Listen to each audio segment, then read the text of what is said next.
Good morning. Today we are going to deal with the topic of interdependence of markets and other determinants of demand from supply and demand, part 1 of microeconomics.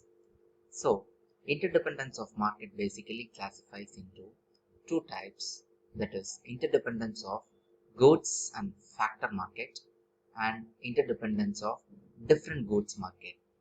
So, interdependence of different goods market in that when the price of one product rises, the price of the other may definitely decreases, or the demand of the other product may decreases.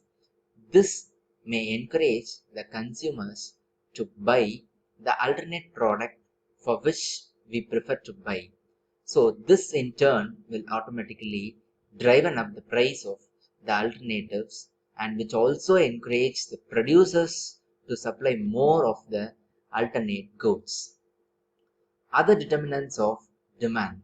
So as far as the demand is concerned, according to law of demand, the price increases, demand decreases, and vice versa. But price is not the only factor that determines how much of a good people will buy for their need. So when we think beyond the box, the consumption of any good may also affected by the other factors to buy more or less. So such factors are listed as the taste and preference of the consumer, the number and the price of substitute goods available in the market, which is also called as competitive goods, the number and price of complementary goods available for the product, and the income of the consumer, which in turn also affects the purchasing habit of the consumer. First comes the taste of the consumer, taste and preference of the consumer. The more desirable people find the good, the more they will demand.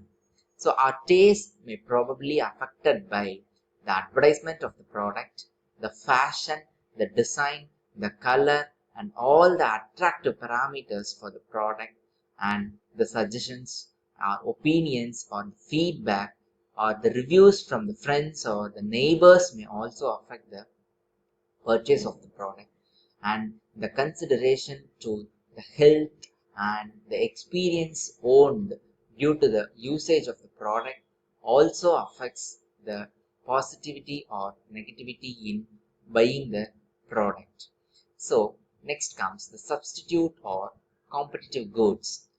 The higher the price of substitute goods, the higher will be the demand for this particular good as the people switches from the substitutes. For example, the demand for coffee will certainly depends on the price of tea. So when the price of tea goes up, certainly the demand for coffee will rises as anything. So some other examples for such competitive or substitute goods are the combination of Coke with Pepsi, the combination of car versus motorbike, the combination of the usage of bike or own vehicle with the usage of public transport for transporting, the products like bananas versus apple, and cigarettes versus e-cigarettes are some of the examples of competitive or substitute goods, because as when the price of one rises, the demand for its substitute goes up. Next comes the complementary goods. Complementary goods means that are consumed together with respect to its usage.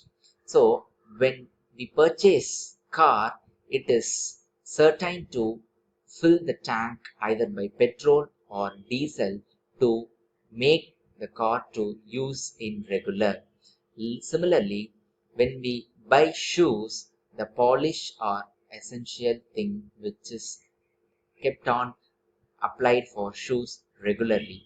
When we buy bread, butter is an essential complement for bread to apply it for consuming together. So when the price higher the price of complementary goods, fewer of them will be bought, and hence less the demand for this particular good will be. So these are some comparatives for the complementary goods and substitute goods in together. Thank you. We will meet in another video with some interesting topic.